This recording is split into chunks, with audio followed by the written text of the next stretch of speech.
Hello and thank you for joining us on the midweek edition of Journalist Hangout. I'm Ayodele Ozubaku. Today on the program, court orders federal government to recover pensions collected by Akpabio, Saraki and others. Works Minister says federal government is spending 412 billion naira on 524 roads and bridges nationwide. And later on the show, DSS raises alarm over plots to destabilize Nigeria. I'll be hanging out with Janet Mba-Afolabi and Dari Odufowokan. So if you're ready, let the hangout start now.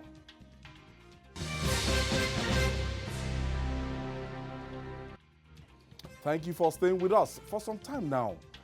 Many concerned citizens have likened payment of pensions to political office holders like former governors now serving in different capacities to a case of robbing Peter to pay Paul. But following a suit by the Social Economic Rights and Accountability Project, SERAP, the court has ruled that such pensions should stop. In a landmark judgment, the Federal High Court sitting in Lagos ordered the federal government to recover pensions collected by former governors now as serving as ministers and members of the National Assembly. The judgment by Justice Oluremi Ogutoyibo also directed the Attorney General of the Federation and Minister of Justice Abubakar Malami to challenge the legality of state pension laws permitting former governors and public officials to collect such pensions. It took some courage from the Zamfara lawmakers to bail the cat. Dari, let me start from you. We saw it started in Zamfara State. Now, there is now a landmark judgment to that effect. That means we're moving gradually. Yeah, we're moving, and quickly, let me say this. I'm waiting to see who will appeal this judgment. I'll be interested in the individuals or group who will go to the appeal court to say, no, this judgment should not stand. It will be interesting to know those who do that to start with. Now, talking about where we were and where we are going, it's interesting, very interesting that this new and unfolding revolution started from the far north. It's very, very, very instructive that it will take members of the Zamfara State House of Assembly to say, look, we've had enough of this. Where we are now is just the first stage. A good look at that judgment and the case instituted will show you that it is largely about former governors who moved from government house to the National Assembly or to the cabinet of the federal government, earning salaries as serving ministers or senators or House of Rep members and collecting pensions as former governors. You will find the situation where you saw names were mentioned. Serving minister for Niger Delta, Godswill Akpabio, served as governor. Fashola. Our own Babatunde Raji Fashola. Aregbe Saraki. Aregbe, no, because he just joined the cabinet. Okay. He just joined. There are some people will have to pay back what they have collected. And this government, this judgment just covered the period they served, either in the National Assembly or as ministers.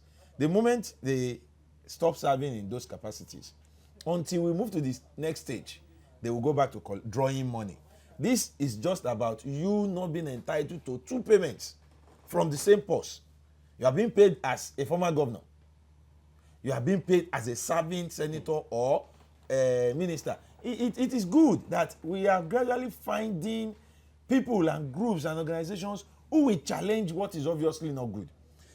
I don't think if we said we are copying some systems of government being practiced in other parts of the world, I don't think in America or in Great Britain people draw this kind of double remunerations. You are serving as a minister. There is a pay package for you. Then you keep drawing salary. Pension for what you did as a former governor. So it is very interesting. And I can assure you that this is just the beginning. After this, Nigerians have been complaining about the kind of pension It's not just about who is collecting it. It's about the amount and the kind of freebies it has become. 10 million monthly, 20 million monthly, 2 houses in 4 years, 4 cars. I mean, the next thing is people are going to challenge the amounts and the package itself. And when we get to that talking place, about package itself, Mrs. Afolabi, talking about the package itself, when you look at what they will be earning for 4 years, like the Lagos State home, you choose you have an apartment here in Lagos and the Federal Capital Territory. It's either here or Abuja. So yes. you choose one. There's vacation for your family. There's a lot of what have you in that package. I think the benefits are too many to the detriment of the masses, because governance is about people benefiting from governance, not people being punished by governance. The allowances we are talking about here, in the Senate, or let me say the National Assembly, there's some regular allowances, and there are some that are not regular. So these are in addition, they combine the two. For instance, housing is yearly. Furniture is for 4 years. Recess is like 3 times in a year, 4 times in a year. They're supposed to go on recess 4 times in a year. Then they have what you call severance allowance.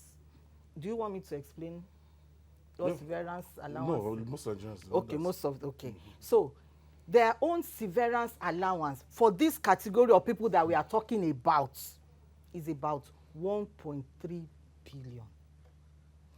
Each senator at the end of the 4-year tenure is entitled to severance allowance of 6 million. If you now multiply that by the number of 6 million. 6 million. Okay. No, we have one. No, but for the people who are not going back, severance allowance is for those who are not going back. Yes, who will not be returning. So if you look at the number of those who did not return, they're about 66 or so. Okay. So if you now, or thereabouts, if you now multiply, let's take that 66 as this thing, and if you now multiply that 66 by 6 million, you have about 890 million. Going to a billion. Just one allowance. Then if you look at the the House of Rep, their own severance allowance is 5.9 million. Approximately, to me, it's still 6 million because it's about 5.95. So if you now decide to, it's 6 million. So if you now multiply that with the number of House of Rep members who did not return, which records say they're about 151, that gives you, okay, for the senators it's about 369. So for the House of Rep, that gives you 151 times 6 million. That's 890 million. For the senator is about 369 million. For just one allowance. Then the housing is 4 million. In 4 years? Yes, no, housing is yearly. Yearly. Wow. Furniture is 6 million, and that one is for 4 years.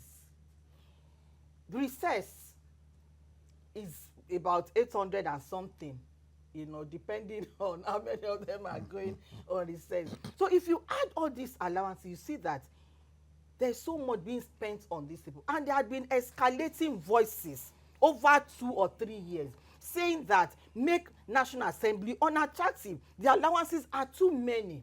And that is one side. That's the irregular. Don't forget the regular ones. Functions. And don't forget that last year, I think Shehu Sani was quoted as, I was not there, quoted as saying that they have 40 billion that they give to senators quarterly, for as running costs. So if you divide that by that quarterly, it will give you like 13 per senator. That one is not inside the allowance. So what Serap has done is a good step, is a bold step, is something that more organizations should emulate. It's a way we are taking a step towards demanding accountability. Because if we recover 40 billion from them, it's not a small money. And then the court has also said that Malami should challenge the state laws that are allowing them to collect salaries and allowances. as former governors and serving ministers or senators. And you know that some of them have been going in back and forth. Fayemi, for instance, he was governor, then he went to minister, then back to governor. Olujimi was out, but she's back there now. So she would have gotten her severance allowance, and now she's back. So they are getting all kinds of allowances that make them want to be there. When she was leaving the 8th Senate, she yes, should have gotten that severance allowance, yes. Not knowing that she collected after being declared the loser. Yes. You know, the 8th Senate ended up. She was not re-inaugurated. Yes. So obviously she was not re-elected. And what we must know is that when issues come to what our leaders, I want to call them our leaders, our elected representatives, when the issue is about what they will collect, the process is always very fast. So if you are thinking that the Nigerian factor will have delayed it, I want to tell you it's a no. They must have collected their money. When the issue is before about, the assembly was closed, the money was ready. For those who are likely not to, it's just for you. I'm sure they will have even made the money available for everybody. So if you happen to fall into that category, walk up to the office and pick your money. But if it is about paying arrears of workers' salary, it may take a while to process. You know, processing is not easy in bureaucracy.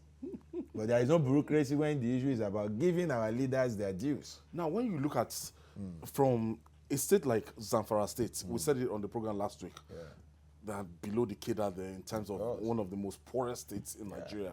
And what will make Abdulaziz Yari, after serving as governor for 8 years, and it's less than 1 year that he left office, what will make him to be writing a formal letter requesting for his emolument? His right.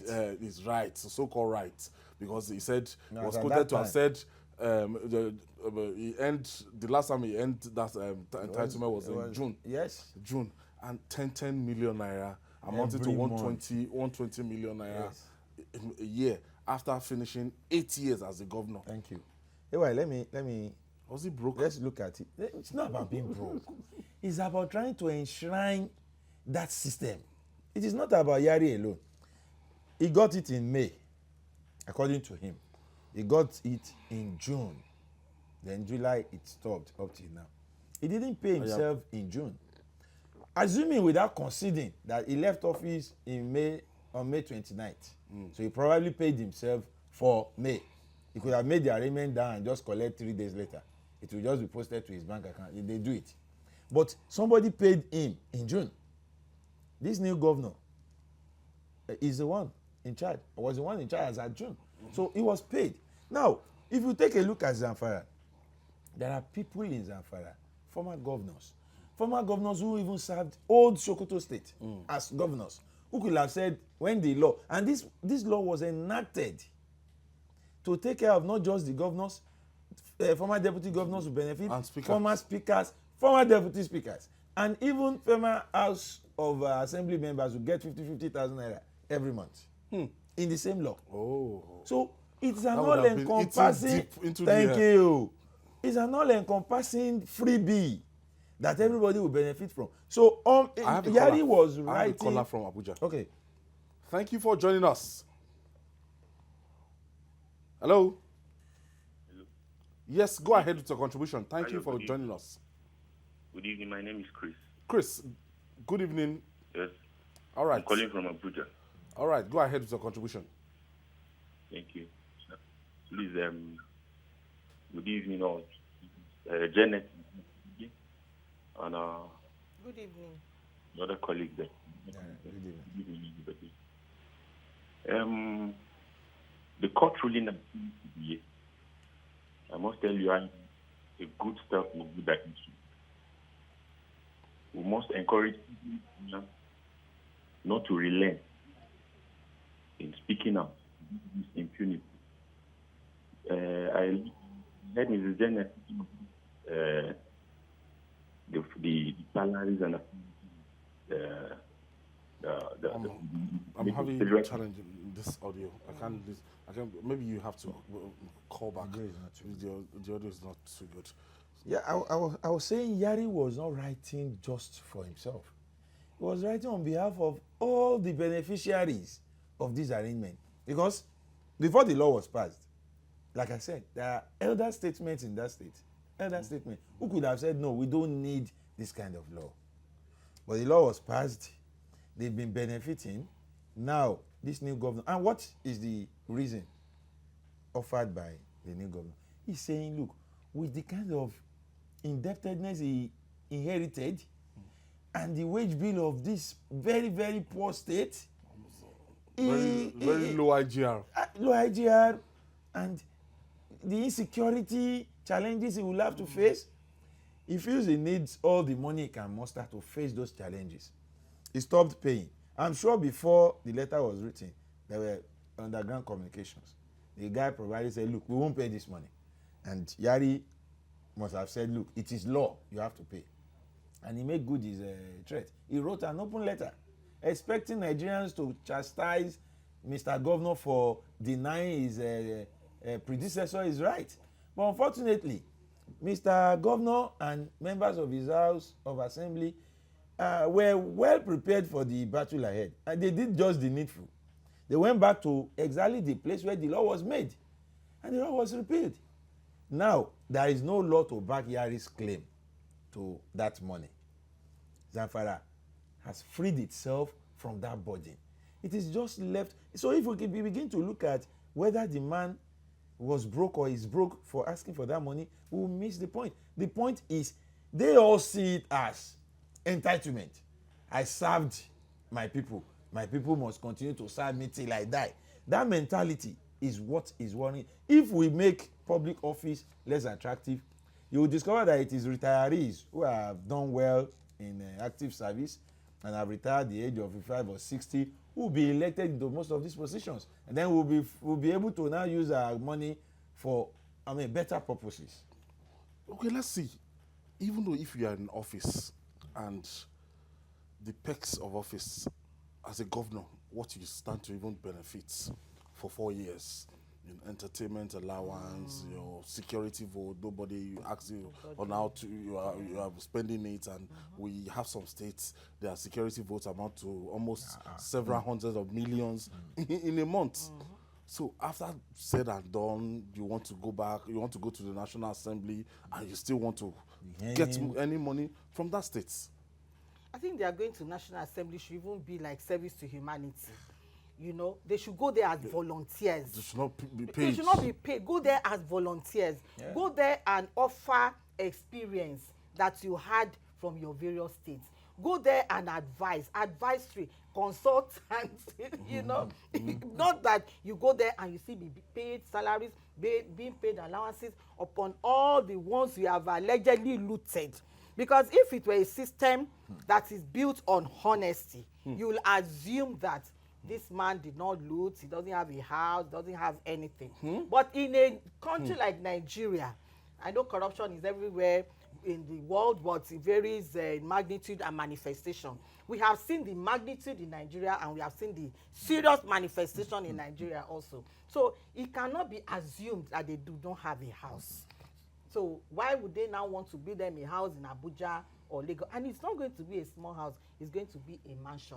So I am of the opinion that if they are even going there, they should not go there the way they all want to go after leaving office. Go there and retire and relax and continue the loot and enjoy the good life. I think it's fear of losing that good life, because if you are there, Ayo, you will think that you're in heaven. I've not been there before, but at least those who say so, you know, so they don't want to lose that enjoyment. It's like when they live there, there's this pressure on them, status inconsistency and cross pressure. And that's why I think Yerima may be broke, because they have so many pressure, financial pressures. They have taken their standard to a level that they need so much to sustain and to maintain. You know, so when they are out of office, automatically the source of supply is cut off. It is like reflex action. It is automatic reaction to stimulus. So it cuts immediately. And when nothing is coming, you keep eating the one that you had till the thing depreciates and you become irrelevant. That's what they don't want to do. Some lawmakers, they've even had to even confide in some of us, and they will say that a lot of people feel that they are picking money in Abuja.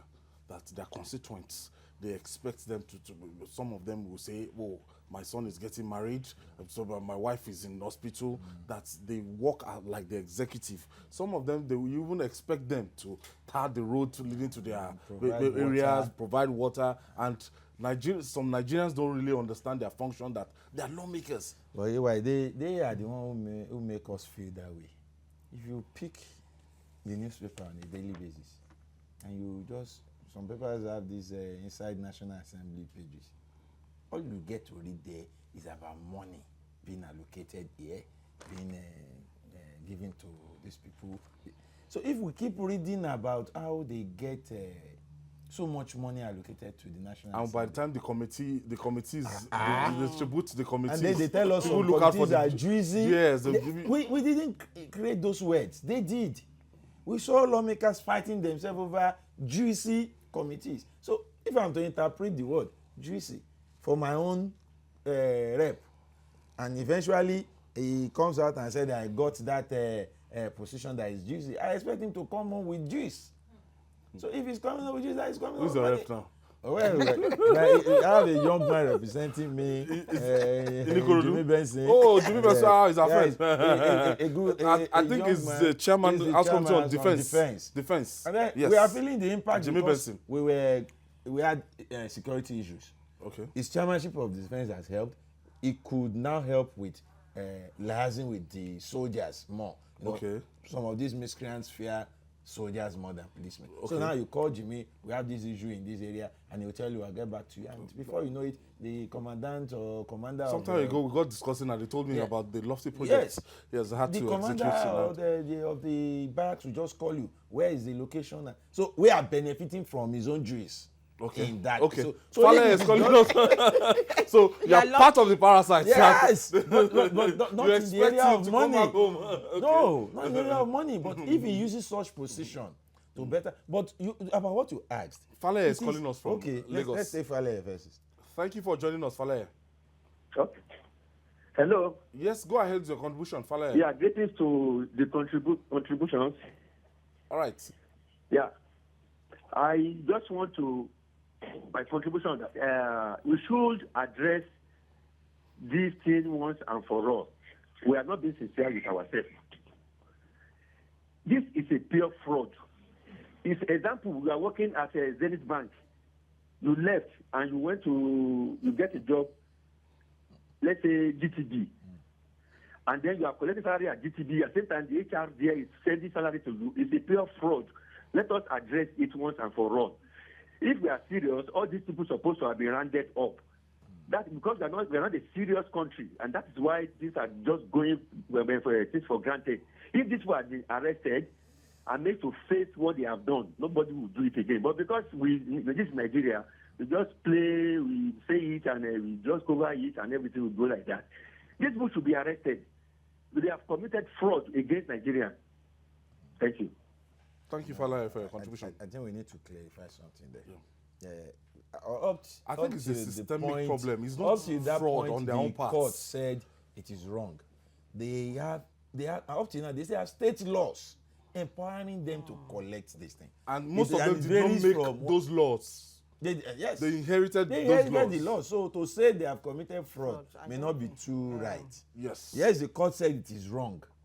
And the court, in that same judgment, said, the Attorney General, if you want this judgment to survive, go and ensure that you challenge some of these laws at state level. Otherwise, if somebody appeals this, back it up with the law in his own state, you will discover that they will win. Because they didn't just go there and start picking the money. The laws were duly passed. By the State House of Assembly. From the angle of morality, we could say they ought not to have encouraged such. But legally, as of today, you cannot say it's a crime. It's a crime or they are fraudulent. It's a crime or that they are actually fraudulent. The system allowed them to get away with this, and the system will still continue to allow them if we don't, like he said, address this. Mrs. Afolabi, yes, I think it's a systemic problem. So we need to tackle it from the root. You don't cut it off from the stem or from the leaves. You go down to the root, which is the state. Okay. Now, still to come, Nigeria's Minister of Works and Housing says federal government is spending 412.6 billion naira on 524 roads and bridges nationwide. We'll be right back after this time out.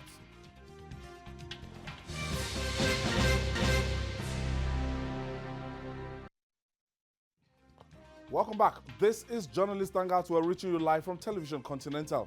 The infrastructure challenge in Nigeria places two delicate situations on our hands. The first is the situation on the ground, and the other one on paper. They appear not to be at par. The Minister of Works and Housing, Babatunde Raji Fashola, has let it out of the bag that construction of 524 roads and bridges are ongoing nationwide. Just mark that 524 roads and bridges nationwide, out of which 80 are priority projects scheduled for the completion in the 2020-2021 fiscal year. In a presentation before the Federal Executive Council, Fashola said 412.64 billion naira will be needed for the projects, while additional 255.6 billion naira will be required to complete them in record time, but only 156 billion and 5 has been appropriated for the projects in the year 2020. Look at this shortfall. Yeah, that's always a problem. In fact, as I read that thing yesterday, I was saying one to be proposed. That's proposal, because there are 3 levels: proposal, approval, and release. And that releasing is the key thing, is the most important at the end of the day. Is the most important. So out of this 412 billion, how much will be approved and how much will be eventually released? Because if you look at the history, let's take maybe the last 4 years. Although the last 4 years, they were merged. Ministry of Work was not alone; it was merged with other ministries. But even then, let's still look at their budget. I'm not going to quote the exact figure, but I'll just use the example. For instance, if they had proposed like 10 billion, I'm just saying, the National Assembly may approve 8 billion, and then what will be eventually released will be 3 billion. Most times, it has never passed half of what is requested for. It is always 33%, maximum 50%. So with 50% or 33%, how do you intend to achieve those goals? And the annoying part is that sometimes they know there is no money. The contractors will now go to the site and block the road and make people to suffer, and they know that there is no money to complete it. They will now How close will the contractor know now? The contractor will not know. No, but at the point you will know the money is not mobilize coming. them. They will be expecting funds. That fund will Yes. come subsequently, and they will just see that the funds will not come. Okay, so open the road. Don't block, let people pass. Don't block the road and let people suffer. That's double punishment. We are talking of double salary now. Let's talk about the double punishment. Not doing the road. Not doing blocking it, and then suffering Is millions of people. The situation, I don't know, I'm not an engineer, and I'm not even an accountant. I don't even like figures. But there's something I've always been bothered about this budgeting you people always talk about. I think budget is about knowing what you have and how you want to spend it.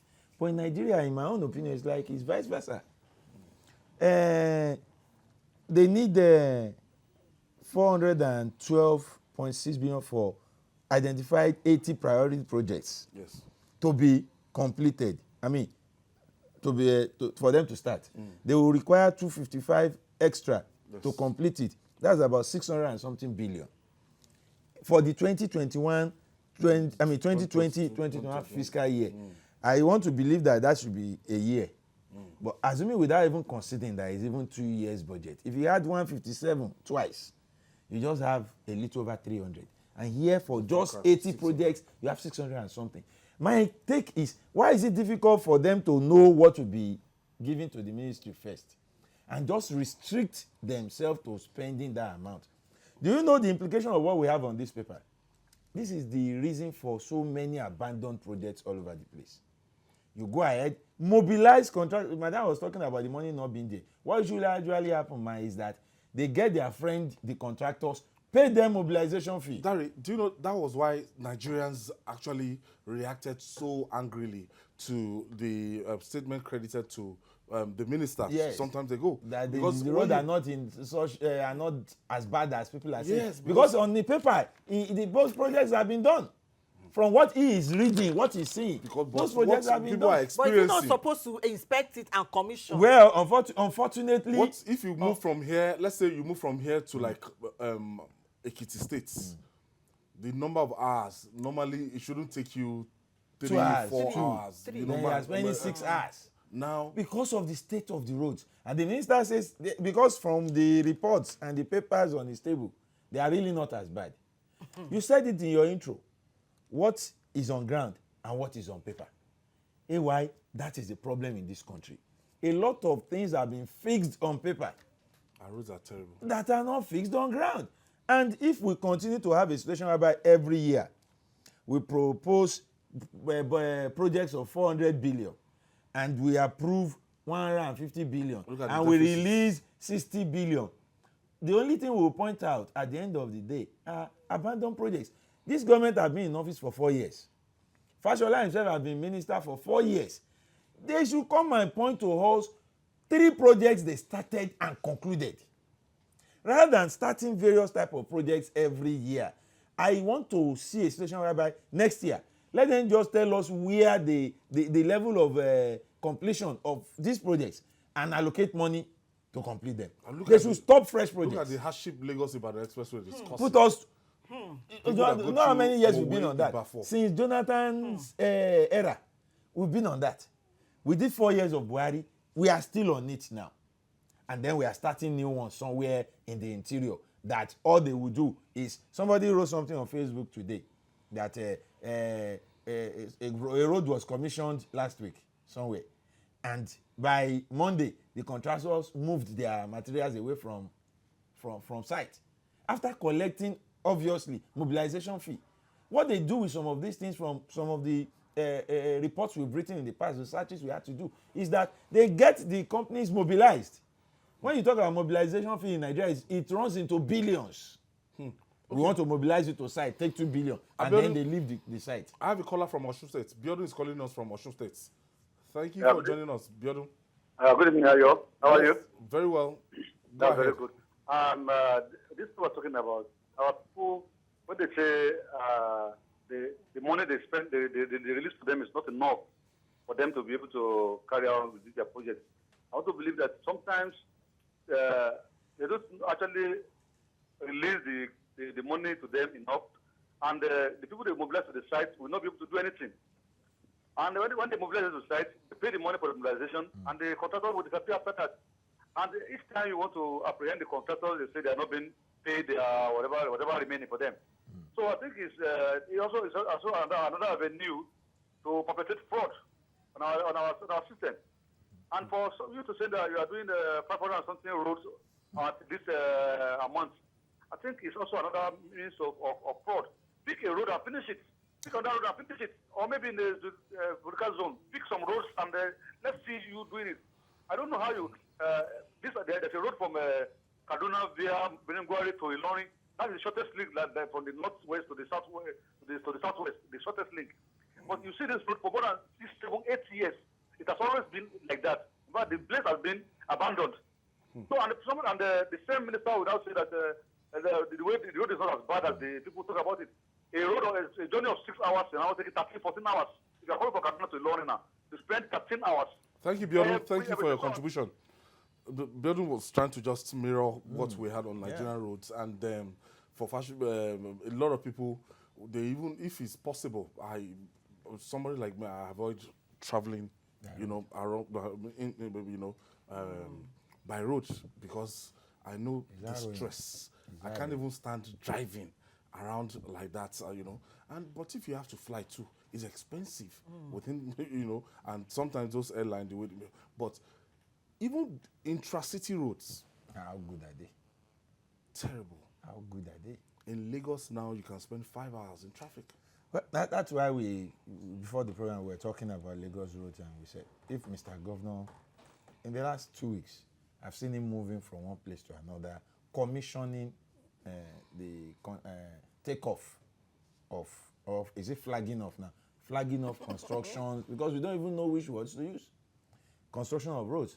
Today alone, it was in Ikorodu, the Tamaga Ewe-Elekpe Road. Works. Funny names, Ikorodu. Well, thank you. Then Agric Ishawo Road, too, commissioned today for work to start. And then from the reports we have, contractors have been mobilized to site in both places. So if we have, and then there are other places too I have seen it. It is one thing to say we will do it. It is another thing to see contractors on site. But it is actually the biggest thing to see them finishing their road. To get the work done. If I don't know of any other place, AY, in the last 12 years, I've seen contractors come and go on Shagamu Ikorodu Road at least 6 times. I've seen all forms of construction giants. If you get there, in 3 different places are what they call this their site, this their where they live when they are working. There is a name for Isaac something camp. You have at least 3 types of those camps on that road between Ikorodu and Shagamu, because at least 3 different construction companies have been mobilized to work, and they will stay a month, 2, and they will move their giant equipment away. Who's responsible for that? Because we just said it, they collect mobilization fee.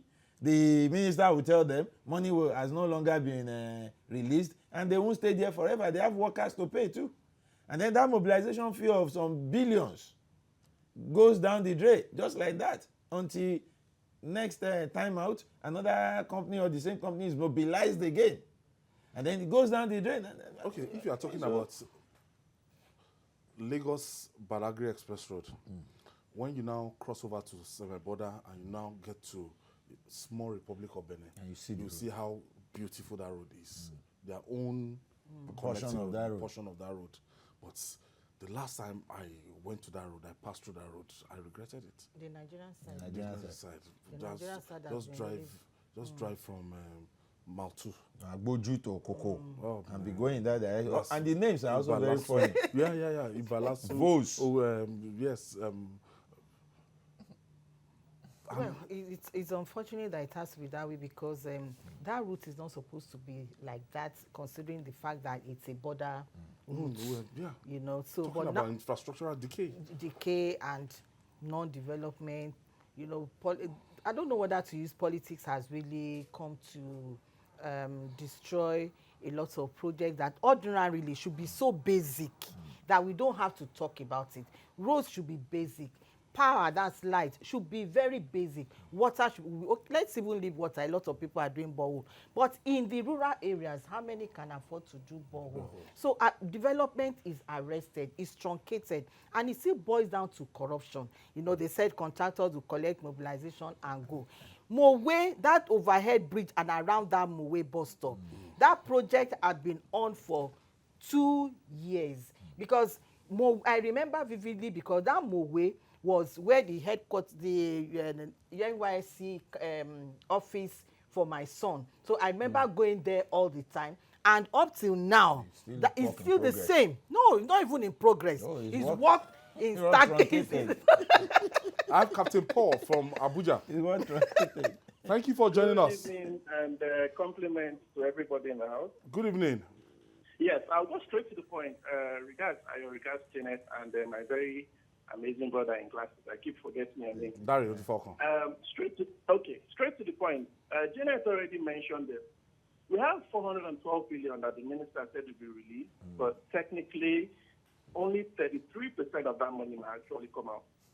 So at the end of the day, the reality is we will never have enough revenue for our roads.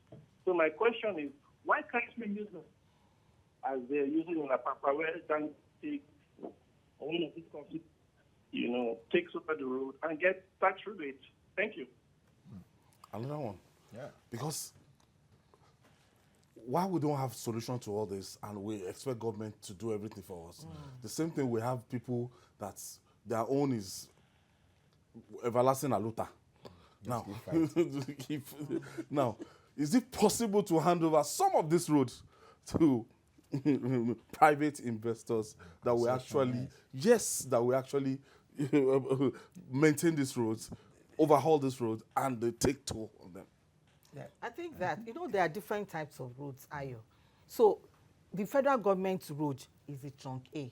State road is trunk B, which is maybe that's the Lagos Ibadan Expressway. Is federal government. Yes. And it has serious economic value. And that's one of the priorities that Fashola said. It's among the 80 topmost roads that they want to concentrate on because of the economic value and the goods that are coming in and out. So that one is federal and it's trunk A. Trunk B, for instance, Arepo. That Arepo has about 26 estates, and 2 of them are for journalists. When Amosun was the governor, they brought a signboard. I don't want to mention the name of the contractor. They put it big, only the blind could not see it, that by August 3rd of that year, going to 8 years now, that they were coming. We are still awaiting them to even come and grade. They've not started. They didn't touch it. But the signboard is still there. In fact, at a point, some residents were they snapped the signboard and they were sharing on Facebook and say, this August 3rd. It's now in Milan. After many years. It's like waiting for Godot. Going forward, look at the Lekki Ekpe Expressway. Let's talk about concessioning some of these roads. You see, we copy, like I always say, but to paste in Nigeria is a problem. We must be prepared to follow the path of some other countries. Yeah. Concessioning roads and giving them to private investors to build, operate, and transfer is the practice globally. To think that government will have enough to fix all our roads is a mirage and it will never come. So we must begin to agree on certain roads. You cannot go and concession rural roads and say the rural folks should come and pay. No. The rich must pay to keep the poor alive. So there are some roads we will have to, like, look at the Lekki Ekpe Expressway. The road is good, and if you don't have business there, avoid the road. So if you have business there, pay and move. We need that on the likes of Badagry Expressway. Look at the Lekki Bodilon Access. That other bridge. Yes, the bridge. Nice. Do you know that years back, let me remind you, there used to be a road, I think it's wooden, somewhere around Okota. Years back, I'm talking about 20 years ago, that the late Fashion had the hand in. We were paying to pass that road. And it was wooden, yet we were paying. And people would prefer to do the shortcut than going around the ever busy Okota road. So if we had that years back, we should look at some road and say, okay, give this out, keep it in good state. So it's not a time that the Nigerian Labour Congress will now come and say, no. We all must be realistic. But again, government cannot do it alone. Government can't do it. But again, there are some roads you cannot afford to do such on. Don't go and concession Ikorodu Road. Ishawu. From Ishawu to Agri, can you tell us? Aluta people, you meet a lot of people. We are still there. Moving on now, there's fire on the mountain. So says the Department of the State Services, DSS. But whether we are to run or maintain dignified stay, we don't know. On Tuesday, the DSS told the bewildered country that it has uncovered syndicated plots by some groups to cause breakdown of law and order in various parts of Nigeria, including Abuja, the capital. A statement signed by the agency's public relations officer, Peter Afunaya, stated that the plot is to instigate protests, mass action, and violence towards causing anarchy and destabilizing the country. The group behind the plots are one to bury that thoughts. Are we to take this one as serious from the DSS? I think we should take it serious. There was a bombshell from, well, allegedly, and a former military chief was quoted as saying that we need to restructure the country and violence was the option. Whether he said it or not, I don't know. But that's what the reports were quoting him as having said about 2 or 3 days ago. And the presidency, through Garba Shehu, came out to say... But if you look at the brickbat between the DSS on this Showere's case and Femi Falana, last week I saw some set of people protesting against Falana. That Falana leave DSS alone. I almost worked for Nigeria. I just saw youths carrying Falana leave DSS alone. I was like, are you kidding me? What would have instigated this? For me, the DSS with this announcement is actually saying the obvious. It's just that the obvious from whose angle is what we should look at. If you have a system where peaceful change or peaceful resolution of issues is daily being made very, very difficult, you are encouraging people to revolt. Honestly. I appreciate the statement from the DSS. Yes, there are plots too, obviously. But you can't be It beating shows, people and expect it them shows not to cry. It shows that DSS has good intelligence. I congratulate them for that. And I encourage them to keep it up. But after discovering the plots, I expect them to move an inch further. Why are people plotting? If they had done that, they will realize that people are not pleased with certain things. Then if you realize people are not pleased with certain things, why are they not pleased? Then you begin to say, oh, are we also not doing some things well or rightly?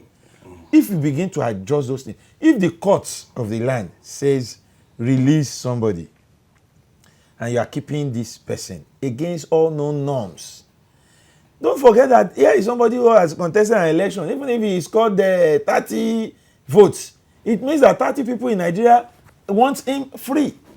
They won't keep quiet. While I will appeal to whoever is planning that, one thing Nigeria does not need now is violence. Instability. We don't need any form of violence. We can appeal, we beg them. But we also beg DSS. Having discovered that people are plotting against, it is not against the government. It's against certain actions. And they are even entitled to plot. They are not entitled to plot. No, not to plot, but to protest. But they've peaceful been protesting. Demonstration, it's enshrined in the Constitution. DSS realized that these people are protesting, and their protest has not yielded fruit. So DSS is worried that what will they do next?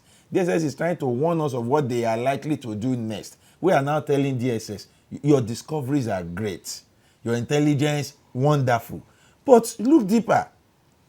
Tell the government, tell government agencies to do things that will discourage people from plotting. That is what we need now. Level of hunger and poverty in the land. People are hungry, people are unhappy. They will plot. So when you see this scenario, a lot of people do conscript our youths, unemployed youths, idle hands, give them money. They are the devil's work. And tell them to take to the streets. And DSS, they are like warning parents now. Tell your words. How about those that don't have parents, all those ones on the streets? Who is going to warn them? Because we have an army of unemployed youth, homeless youth, jobless youth who are, that can be easily influenced. If you look at even the foundation of those youth, they were maybe out of school children, dropped out. Not even seen the 4 walls of school. They never went to school. So they have now grown to youths with so much bitterness. So if you now come against the system, so if you now tell them that let's fight against the system, they will not want to reason. People know because what's the cost of life for them before? Because what are they living for? For some of them, so they will just take to the street. But the answer for me is not violence, because violence will beget more violence. No, we can't afford this. And we have seen what violence has done in this country right from 1966 school, when this people said kill this said, this said kill this said. So violence is not. Let's implement that national confab on restructuring. National confab said something. So let's go back to what it said and follow, because it was not a one-man show. So much money was spent on that national confab. They stayed there for about 3 months and deliberated. So let's follow what is there instead of violence or riots or protest, because at the end of the day, innocent people would die. So if we want to take this, because there are some people in Abuja that are stuck in trade is recruiting youths. Professional protesters. Protesters, they don't even know what they're protesting for. And most of them will just be there, they will just carry that placard. They don't understand. If it's 500 naira, 200 naira, it's a job for them. Coming from you. Coming from you. In fact, it's funny. No, it's something that, as you have to cover it. Oh, yeah, I mean, people like me understand. And when we see, there was a year, you will remember here in Lagos, that this Save Lagos, Kill Lagos protest. Okay. Today, Monday, you found this particular man being in charge of settling people for Save Lagos. And on Wednesday, he was in charge of the people attack They are Lagos. mercenaries. So it's just his work. They are That's his own mercenaries. work. Hired paid protesters. Hired protesters. Yes, He that is the consultant. for hire. They are out there. The warning from DSS goes to them. You see, yes, if people are protesting based on ideology or based on what they understand, their actions will be different. They will not be a mob without conscience. They will go there. They want to talk about something. We don't want this. Their intention is to effect change.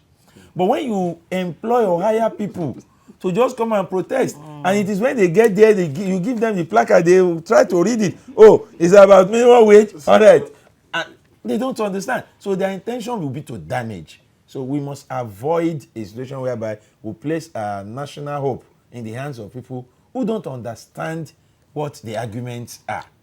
If we do this, both the DSS, the DSS, the government, the people, and whoever will be on the wrong side of history. Yes, I think we should all.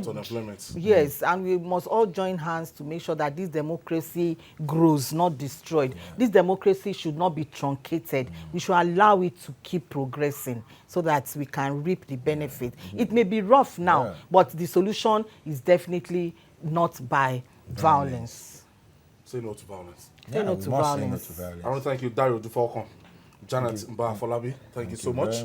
Thank you for your contribution today. And that's our offering today. Join us tomorrow for another episode of the program. And also watch Journalists Hangout on our platforms showing on the screen. We're also on YouTube, youtube.com/TVC News Nigeria. Our feedback channel is Journalists Hangout at tvcnews.tv. I'm Mayo Dele Ozubaku. Bye for now and see you tomorrow. God bless Nigeria.